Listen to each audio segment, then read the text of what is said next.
Assalamualaikum warahmatullahi wabarakatuh. Perkenalkan, nama saya Maisha Khairunisa dari Prodi Teknologi Pangan. Di sini saya berkesempatan untuk mereview buku yang berjudul Analisis Sensori untuk Industri Pangan dan Agro. Pastinya kalian belum tahu apa itu analisis sensori dan apa itu industri pangan ataupun agro. Di sini buku ini tertera, penerbitnya dari IPB Press, lalu ada penulisnya yaitu dari Dwi Setianingsih, Anton Apriantono, dan Maya Puspitasari. Yuk kita kupas satu persatu apa isi di dalam buku ini.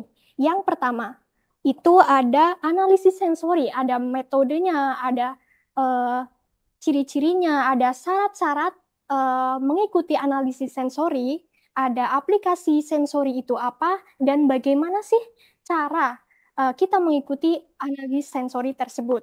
Ya, yang pertama, analisis sensori. Ketika kita mendengar apa itu analisis sensori, ya kita melihat dari cover ini. Ada gambar mata, hidung, telinga, mulut, dan kulit. Nah, 5 itu termasuk dalam indera manusia yang sangat berfungsi dalam uji sensori.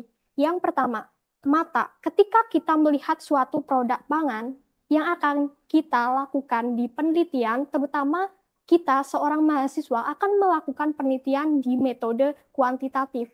Pastinya kita akan terpikirkan bagaimana sih kita menganalisis analisa sensori ini dengan penglihatan. Ketika kita melihat produk pangan, contohnya yaitu teh kombucha. Teh kombucha bentuknya itu cairan. Pasti kita akan melihat dari segi warnanya. Ketika warna itu merah ataupun coklat, kita akan tertarik ketika warna coklat itu kita terbayangkan apakah ini kombuchanya ada perlakuan ataupun tidak. Yang kedua, ada aroma. Disitulah indera penciuman kita akan berfungsi. Ketika aromanya itu fermentasi, kita pasti teringat, oh berarti kombucha ini hasil fermentasi. Yang ketiga, kita melihat dari tekstur. Tekstur itu kita bisa analisis dengan viskositas ataupun pH. Yang keempat itu ada rasa. Rasa itu termasuk dari uji sensori hedonik. Ketika rasanya itu asam, berarti itu hasil dari uji fermentasi. Selanjutnya itu syarat-syarat apa saja sih yang harus kita ketahui dalam analisis sensori.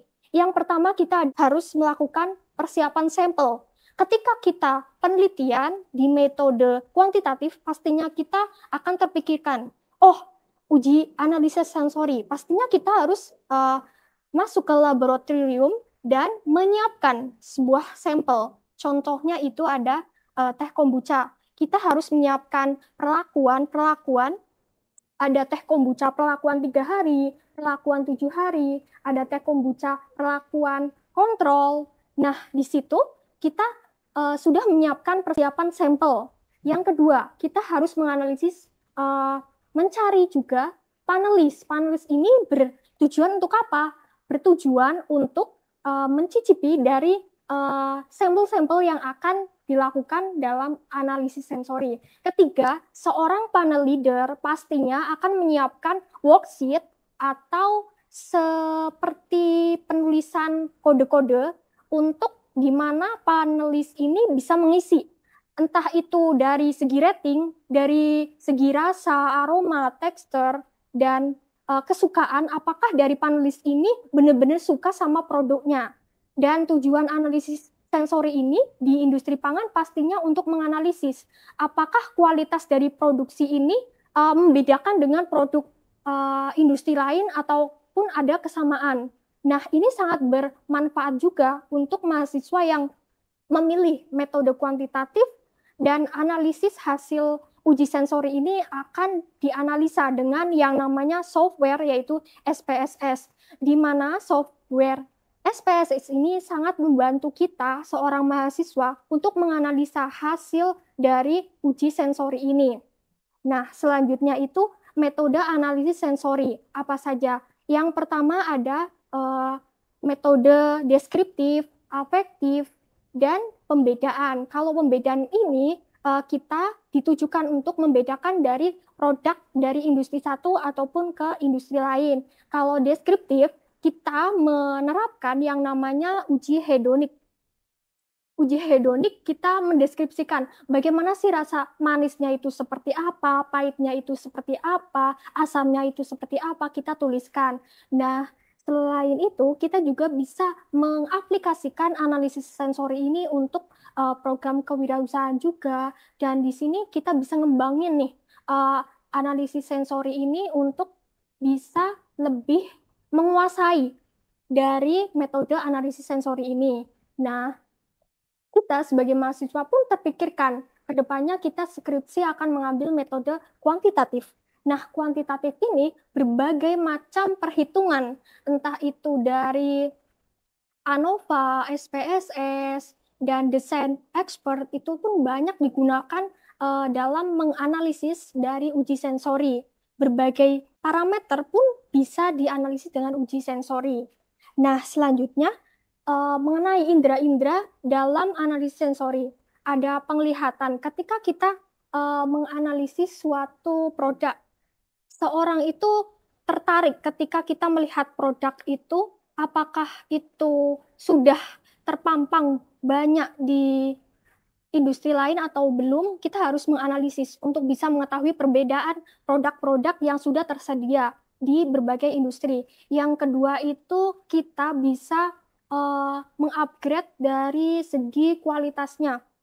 Kita bisa membuat perbandingan-perbandingan komposisi yang memang sampai benar-benar produk ini itu berbeda dari yang lain. Dan selanjutnya juga kualitas dari laboratorium juga sangat berperan penting dalam analisis sensori.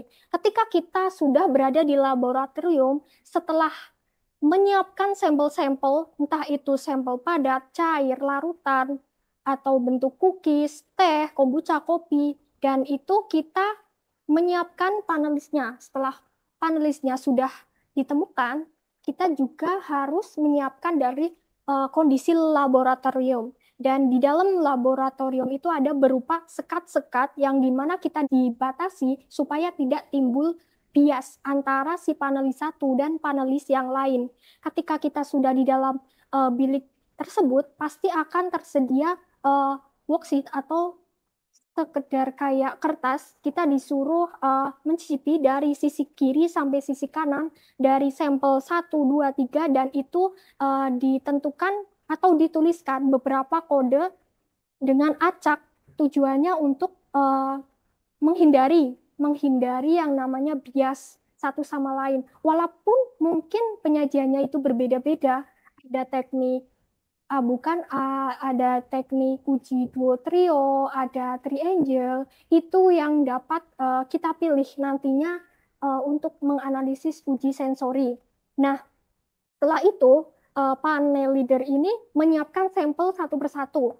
Setelah itu ditunggu beberapa kemudian panelis mencicipi dari kiri ke kanan dan menuliskan respon. Entah itu panelisnya akan menuliskan rasanya itu manis, asam, pastinya akan ditulis di worksheet tersebut.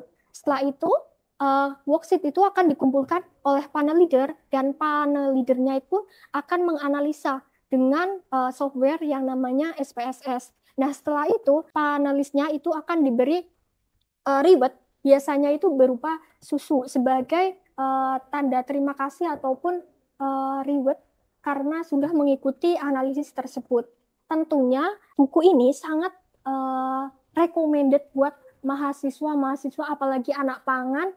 Tentunya banyak ilmu-ilmu yang sangat bisa dipelajari di dalam buku ini. Apalagi anak pangan yang udah masuk semester 4, apalagi sebentar lagi akan UAS, tentunya dalam buku ini sangat menginspirasi kalian menambah ilmu yang mungkin suka baca buku juga. Di sini banyak banget informasi-informasi tentang analisis sensori. Tentunya juga teman-teman yang besok mau kerja di industri pangan akan mendapatkan ilmu yang sangat bermanfaat jika memang dari teman-teman akan magang ataupun PKL ataupun yang lain juga bisa baca buku ini jadi mengerti apa sih tugas dari R&D tersebut, apa sih yang harus kita lakukan di suatu industri pangan. Contohnya ada pekerjaan di bidang R&D, ada QC, QA, dan di situ kita telah mendapat informasi-informasi yang sangat bermanfaat di bidang industri pangan.